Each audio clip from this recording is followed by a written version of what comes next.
Hello दोस्तों, नमस्कार, सत श्री अकाल, आदाब, जोहार। तो आज के इस वीडियो में हम जानेंगे झारखंड के सभी जिलों के तमाम छोटी बड़ी खबरों को। अगर अभी तक आपने इस चैनल को सब्सक्राइब नहीं किए हैं तो कर लीजिए हर रोज झारखंड की तमाम छोटी बड़ी खबरों को जानने के लिए। तो चलिए नजर डालते हैं आज के खबरों पर। झारखंड में भारी बारिश का कहर, कई नदियां उफान पर। जानिए अपने जिले का हाल। बंगाल की खाड़ी में बने निम्न दबाव का असर झारखंड के कई हिस्सों में देखने को मिल रहा है। मौसम विभाग की ओर से अगले 24 घंटे के दौरान राज्य के अधिकांश हिस्सों में बारिश की संभावना जताई गई है। कुछ स्थानों पर भारी बारिश की भी आशंका जताई गई।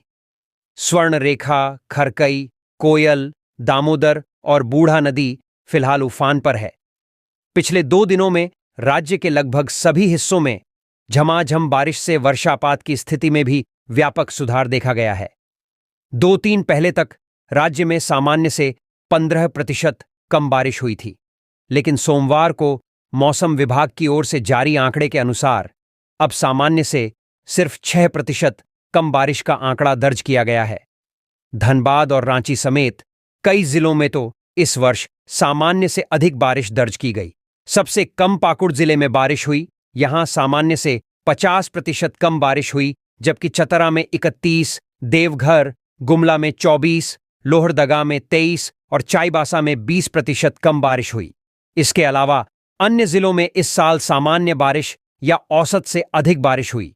मौसम विभाग के अनुसार पिछले 24 घंटे में सबसे अधिक चतरा जिले के टंडवा में 163 मिलीमीटर बारिश हुई। इसके अलावा लावालैंग में 145.4, सिमरिया में 142, मैथन में 140, पुटकी में 112, जमशेदपुर में 86.8, कोडरमा में 85.2, चाईबासा में 67, हजारीबाग में 83 और रांची के कांके में 84.6 मिलीमीटर बारिश हुई।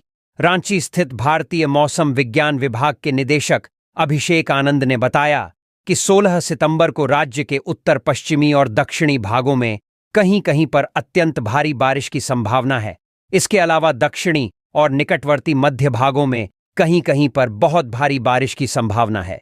17 सितंबर को भी उत्तर पश्चिमी विभागों में कहीं कहीं पर भारी से बहुत भारी बारिश के आसार है। इसके अलावा उत्तर पश्चिमी में कुछ स्थानों पर भारी बारिश और कहीं कहीं पर तेज हवाओं का झोंका और वज्रपात की भी चेतावनी जारी की गई है।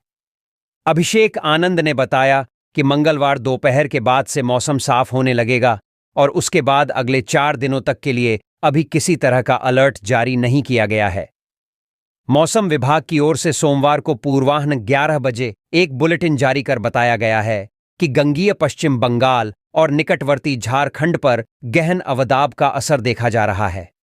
मौसम विभाग के अनुसार पिछले 6 घंटों के दौरान 12 किलोमीटर प्रति घंटे की गति के साथ पश्चिम उत्तर पश्चिम दिशा की ओर बढ़ा और 16 सितंबर को 11:30 बजे IST पर उसी क्षेत्र में 23.2 डिग्री उत्तर अक्षांश और 86.4 डिग्री पूर्व देशांतर के पास, जो पुरुलिया पश्चिम बंगाल से 10 किलोमीटर दक्षिण, बांकुड़ा पश्चिम बंगाल से 70 किलोमीटर पश्चिम दक्षिण पश्चिम, जमशेदपुर से 50 किलोमीटर उत्तर उत्तर पूर्व और रांची से 110 किलोमीटर पूर्व में केंद्रित था। इसके गंगीय पश्चिम बंगाल और झारखंड में पश्चिम उत्तर पश्चिम की ओर बढ़ने और अगले 12 घंटों के दौरान कमजोर होकर अवदाब में तब्दील होने की संभावना है। इसके बाद अगले 24 घंटों के दौरान यह झारखंड और उत्तरी छत्तीसगढ़ में पश्चिम उत्तर पश्चिम की ओर बढ़ना जारी रखेगा। स्वर्णरेखा और खरकई नदी का जलस्तर खतरे के निशान के करीब पहुंच जाने के कारण पूर्वी सिंहभूम और सरायकेला खरसावां जिले में कई निचले इलाके में बाढ़ का खतरा उत्पन्न हो गया है। जमशेदपुर के तटीय क्षेत्रों में रहने वालों को सुरक्षित रखने के लिए मंत्री बन्ना गुप्ता ने उपायुक्त को विशेष निर्देश जारी कर राहत और बचाव कार्य चलाने का निर्देश दिया। सोशल मीडिया एक्स पर पोस्ट कर उन्होंने लिखा है कि लगातार 3 दिन से हो रहे बारिश के कारण स्वर्णरेखा और खरकई नदी का जल स्तर बढ़ता जा रहा है। दोनों नदियों का जल स्तर खतरे के निशान के करीब हैं। नदी तट पर रहने वाले लोगों से अनुरोध है कि सतर्क रहें। मंत्री बन्ना गुप्ता ने पूर्वी सिंहभूम के उपायुक्त को निर्देश देते हुए कहा है कि मामले में सतर्कता बरतते हुए प्रभावित परिवारों को चिह्नित कर तुरंत सुरक्षित स्थान पर शिफ्ट करने का उपाय करें। इसके अलावा उनके दवाइयों, रहने और खाने का भी इंतजाम सुनिश्चित करें और राहत और बचाव कार्य चलाएं। उन्होंने तटीय क्षेत्रों में रहने वाले लोगों से भी सतर्क रहने की अपील की है एवं नदी में नहीं जाने का आग्रह किया है। साथ ही उन्होंने कांग्रेस कार्यकर्ताओं एवं अपने समर्थकों से भी क्षेत्र में भ्रमण कर पीड़ित परिवार का सहयोग करने का आह्वान किया है। प्रधानमंत्री नरेंद्र मोदी ने रविवार को प्रधानमंत्री आवास योजना ग्रामीण लाभार्थियों को वर्चुअली पत्र जारी किए। प्रधानमंत्री नरेंद्र मोदी ने रविवार को प्रधानमंत्री आवास योजना ग्रामीण के तहत 32,000 लाभार्थियों को स्वीकृति पत्र वितरित किए और घरों के निर्माण के लिए 32 करोड़ रुपए की पहली किस्त जारी की। उन्होंने देश भर में प्रधानमंत्री नरेंद्र मोदी ने रविवार को प्रधानमंत्री आवास योजना ग्रामीण के 46,000 लाभार्थियों को चाबियां भी सौंपी। प्रधानमंत्री कार्यालय की ओर से जारी एक बयान में कहा गया, सभी के लिए आवास के प्रति अपनी प्रतिबद्धता के अनुरूप पीएम ने झारखंड के 32,000 प्रधानमंत्री आवास योजना ग्रामीण लाभार्थियों को स्वीकृति पत्र वितरित किए। उन्होंने लाभार्थियों को सहायता की पहली किस्त जारी की। प्रधानमंत्री ने 46,000 लाभार्थियों के गृह प्रवेश समारोह में भी भाग लिया। केंद्र ने प्रधानमंत्री नरेंद्र मोदी ने रविवार को प्रधानमंत्री आवास योजना ग्रामीण योजना के तहत झारखंड में गरीबों के लिए 1,13,400 घरों को मंजूरी दी है। रांची से लाभार्थियों को वर्चुअली संबोधित करते हुए मोदी ने कहा कि PMAYG की पहली किस्त जारी कर दी गई है और योजना के तहत हजारों घर भी सौंपे गए हैं। बयान में कहा गया है कि प्रधानमंत्री ने रेखांकित किया कि प्रधानमंत्री आवास योजना ग्रामीण की पहली किस्त आज शुरू की जा रही है, जिससे हजारों लाभार्थियों को पक्के घर सुनिश्चित होंगे। PMAYG के साथ शौचालय, पेयजल, बिजली, गैस कनेक्शन जैसी अन्य सुविधाएं भी प्रदान की गईं। पीएम ने बताया कि जब किसी परिवार को अपना घर मिलता है तो उसका आत्मविश्वास बढ़ता है। उन्होंने कहा कि पीएम आवास योजना के जरिए झारखंड के लोगों के लिए पक्के घरों के साथ साथ गांवों और शहरों में हजारों नौकरियां भी पैदा की जा रही हैं। मोदी ने यह भी कहा कि झारखंड और देश के अन्य हिस्सों के आदिवासी भाइयों और बहनों के लिए पीएम जनमन योजना चलाई जा रही है। इस योजना के जरिए उन जनजातियों तक पहुंचने का प्रयास किया जा रहा है जो अभी भी पिछड़ रही हैं। ऐसे परिवारों को घर, सड़क, बिजली और शिक्षा मुहैया कराने के लिए अधिकारी उन तक पहुंच रहे हैं।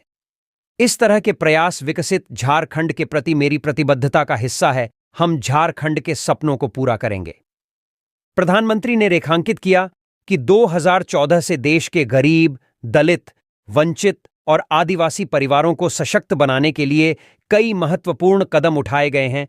मोदी ने झारखंड के लोगों से माफी भी मांगी क्योंकि खराब मौसम की वजह से वह कार्यक्रम स्थल पर मौजूद नहीं हो सके, जिससे उनके हेलीकॉप्टर की आवाजाही बाधित हुई और उन्हें वीडियो कॉन्फ्रेंसिंग के जरिए परियोजनाओं का उद्घाटन और शिलान्यास करना पड़ा। प्रधानमंत्री रविवार से झारखंड, गुजरात और ओडिशा के 3 दिवसीय दौरे पर हैं, जहां वह 12,460 करोड़ रुपए से अधिक की परियोजनाओं की आधारशिला रखेंगे और उनका शुभारंभ करेंगे। भाजपा में अब ये 2 दिग्गज नेता हुए शामिल। जैसे जैसे झारखंड विधानसभा चुनाव नजदीक आ रहा है, वैसे वैसे सभी राजनीतिक दलों ने अपनी तैयारी तेज कर दी है। हालांकि बीजेपी इस मामले में सबसे आगे नजर आ रही है। चंपई सोरेन को शामिल कर कोल्हान संसदीय क्षेत्र को मजबूत करने के बाद भाजपा ने 2 और नेताओं को पार्टी में शामिल किया है। झारखंड बीजेपी के प्रदेश अध्यक्ष बाबूलाल मरांडी और लक्ष्मीकांत वाजपेयी ने बरकट्ठा विधायक अमित यादव को बीजेपी में शामिल कराया। अमित यादव के साथ गांडे के पूर्व विधायक जय प्रकाश वर्मा भी बीजेपी में शामिल हो गए हैं। आपको बता दें कि बरकट्ठा से विधायक अमित यादव 2009 में बीजेपी के टिकट पर चुनाव लड़कर विधानसभा पहुंचे थे और 2019 में उन्होंने निर्दलीय चुनाव लड़ा और 24,442 वोटों से जीत हासिल की। वहीं पूर्व विधायक जय प्रकाश वर्मा भी दिग्गज नेताओं में से एक माने जाते हैं। उन्होंने 2014 में बीजेपी के टिकट पर गांडे विधानसभा चुनाव जीता था, लेकिन 209.1 2001 के विधानसभा चुनाव में उन्हें करारी हार का सामना करना पड़ा। पार्टी में खुद को उपेक्षित महसूस करने के बाद वह झामुमो में शामिल हो गए। अब वह बीजेपी में घर वापसी कर रहे हैं। वोट बैंक की सियासत पर मचा घमासान। भारतीय जनता पार्टी के प्रदेश प्रवक्ता प्रतुल शाहदेव ने झारखंड मुक्ति मोर्चा को इस संवेदनशील मुद्दे को तुष्टीकरण और वोट बैंक के चश्मे से नहीं देखने की सलाह दी है। प्रतुल ने शुक्रवार को प्रेस कॉन्फ्रेंस में कहा कि धुर्वा के पुराने विधानसभा मैदान में राम मंदिर की तर्ज पर बन रहे पंडाल को लेकर सरकार जबरन तनाव पैदा कर रही है। उन्होंने कहा कि अगर राम मंदिर के रूप में भव्य पंडाल बनाया जा रहा है तो सरकार को इस पर आपत्ति क्यों है? राम मंदिर जैसा पंडाल भारत में नहीं बनेगा तो पाकिस्तान में बनेगा। प्रतुल शाहदेव ने कहा कि अगर झामुमो नेता केंद्र सरकार के गृह मंत्रालय के उप सचिव द्वारा हाईकोर्ट में दिए गए हलफनामे को पढ़ेंगे तो घुसपैठ के बारे में सब कुछ स्पष्ट हो जाएगा।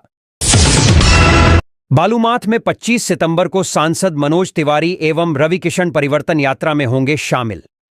लातेहार जिले के बालूमाथ में भारतीय जनता पार्टी द्वारा निकाली जा रही परिवर्तन यात्रा के मौके पर आगामी 25 सितंबर को बालूमाथ में नई दिल्ली नॉर्थ ईस्ट के सांसद मनोज तिवारी एवं गोरखपुर सांसद रविकिशन शामिल होकर कार्यकर्ताओं का उत्साह बढ़ाएंगे।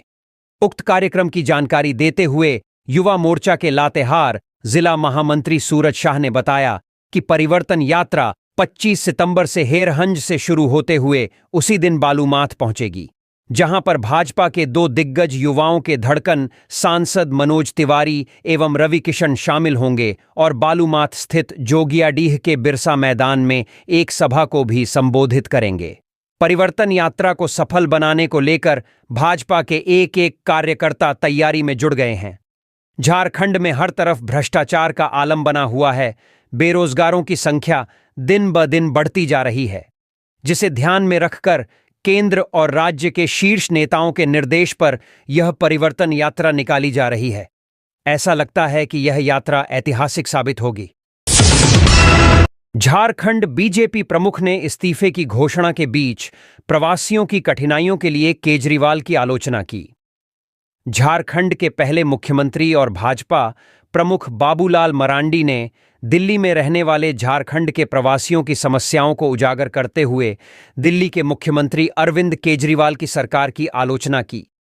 सोमवार सुबह मरांडी ने कहा, दिल्ली में हजारों झारखंड के प्रवासी रहते हैं। दिल्ली आने के दौरान वे व्यक्तिगत रूप से और मोबाइल पर मुझे बताते रहते हैं कि नालियों की सफाई न होने के कारण पहली मंजिल तक घरों में बारिश का पानी घुसने से नारकीय स्थिति पैदा हो गई है, जिससे जीना मुश्किल हो गया है।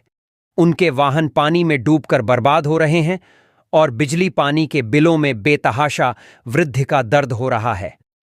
उन्होंने कहा, केजरीवाल सरकार के कामकाज और आप पार्टी द्वारा भ्रष्टाचार के एक के बाद एक रिकॉर्ड बनाने की खबरों से लोग बेहद नाराज और परेशान हैं।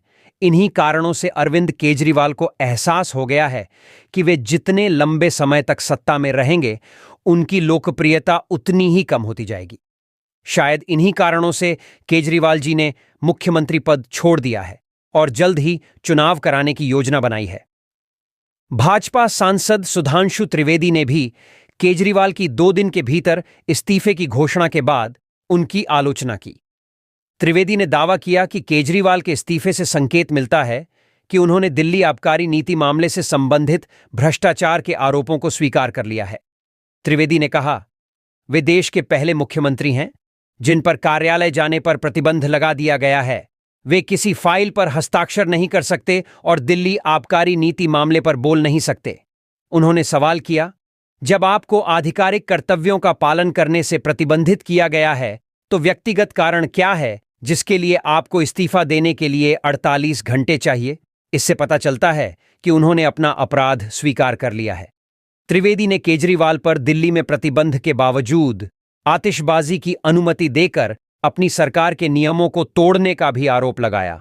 उन्हें जेल से बाहर आने और अपनी सरकार द्वारा बनाए गए नियमों को तोड़ने वाला पहला मुख्यमंत्री कहा।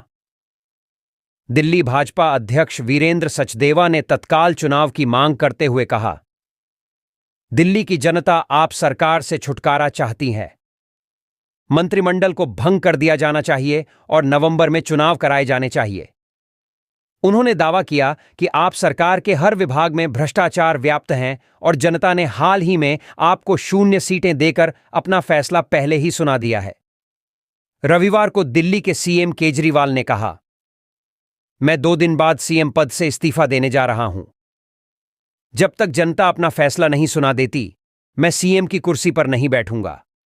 आपका वोट मेरी ईमानदारी का प्रमाण पत्र होगा। अगर आपको लगता है कि मैं ईमानदार हूं तो मुझे वोट दें, अन्यथा मत दें। भारी वर्षा से 48 घंटे से घरों में कैद हैं लोग। किरीबुरु मेघाहातुबुरु में पिछले 3 दिनों से जारी लगातार भारी वर्षा की वजह से शहर की सभी गतिविधियां लगभग थम गई हैं। पूरे बारिश के मौसम में जितनी वर्षा हुई होगी उतनी वर्षा शायद बीते 3 दिनों के अंदर हुई है। भारी वर्षा की वजह से किरीबुरु का लेक, गार्डन व मंदिर, तालाब में पानी भर चुका है। लोग 2 दिनों से अपने अपने घरों में कैद हैं। विश्वकर्मा पूजा का त्योहार लगभग पूरी तरह से प्रभावित हो चुका है, लेकिन किसी भी पंडाल का निर्माण व विद्युत साज सज्जा का कार्य पूर्ण नहीं हो पाया है।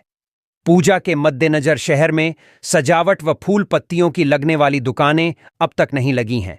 1-2 दुकानें लगी भी हैं तो वह बंद के समान ही है। ग्राहक दुकानों में नहीं जा रहे हैं।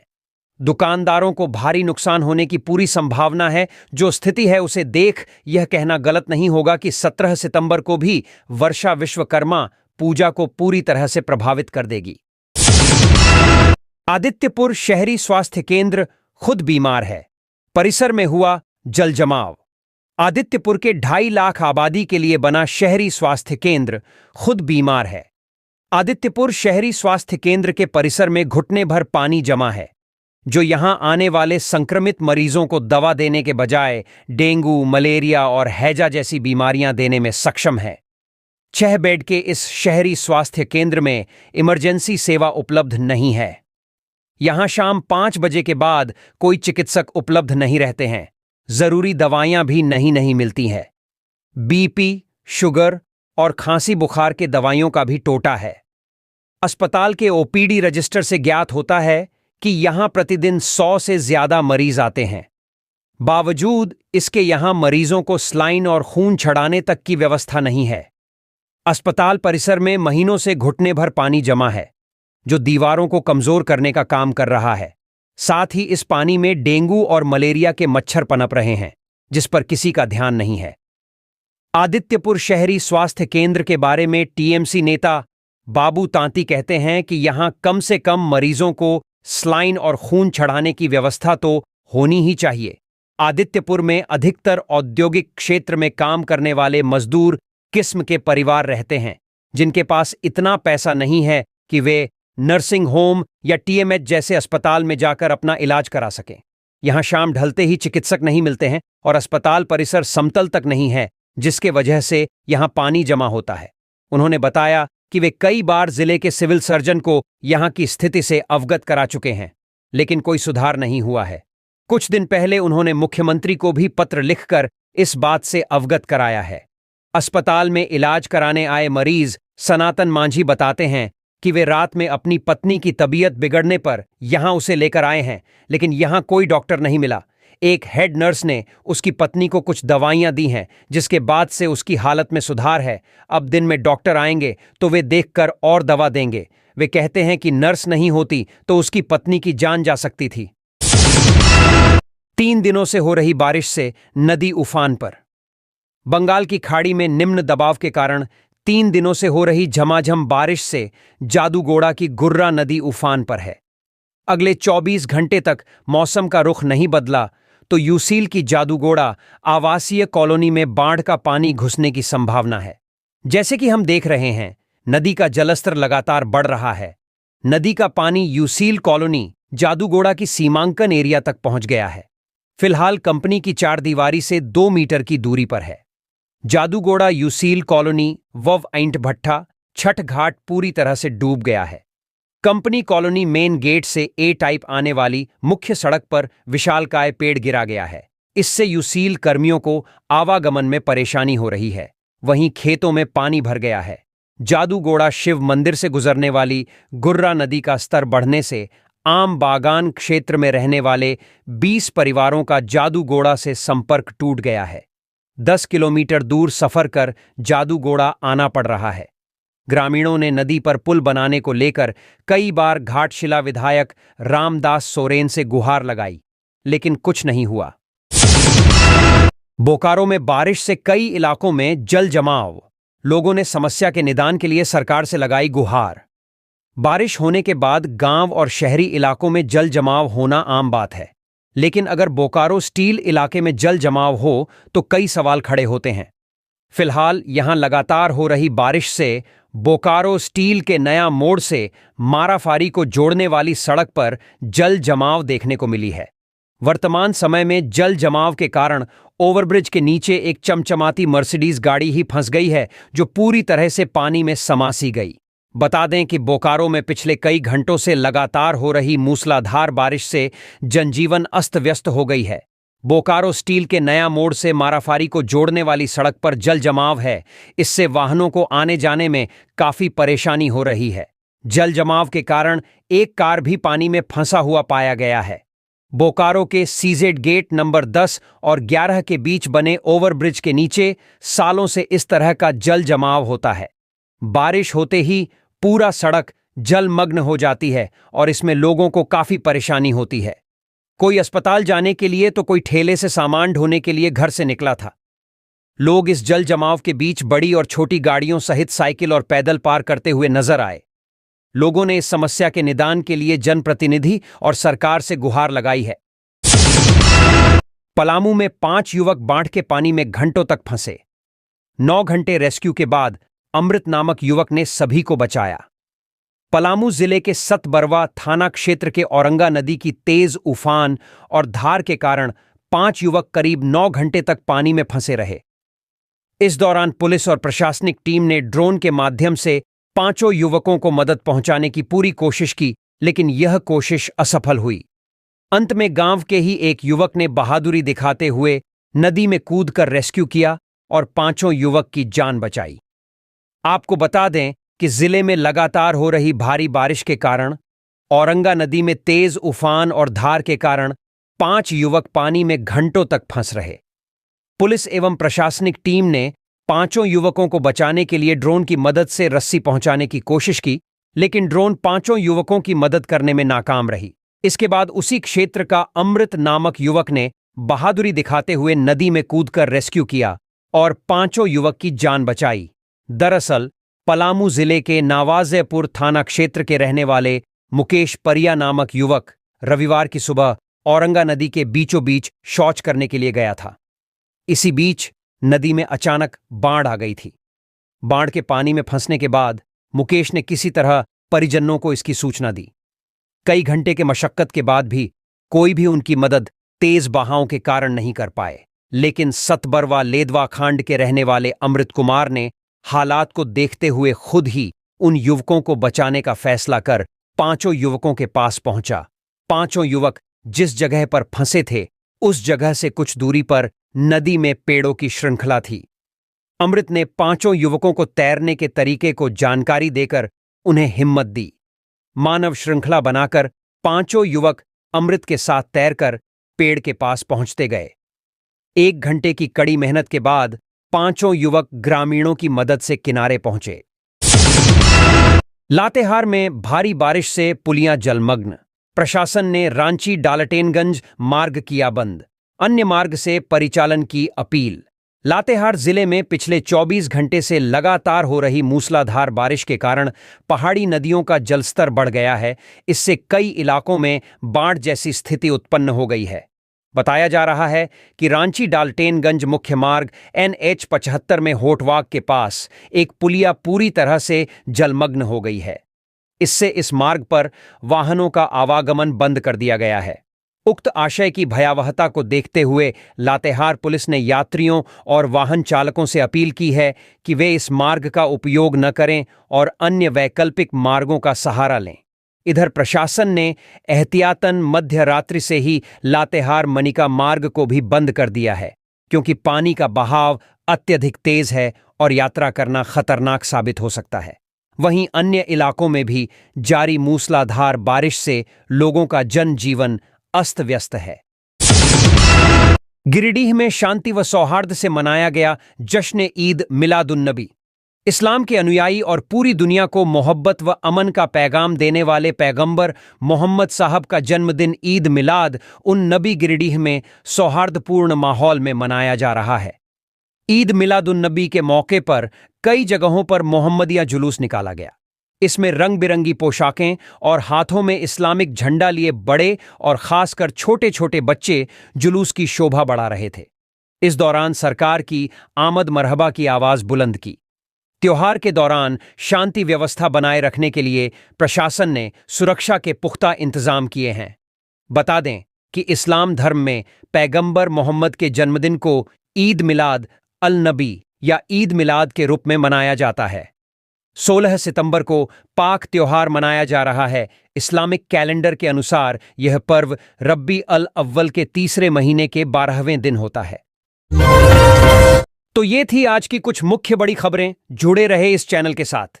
ऐसे ही आपको इस चैनल के माध्यम से झारखंड की तमाम छोटी बड़ी खबरों का अपडेट मिलता रहेगा। अब हमको इजाजत दीजिए। जोहार।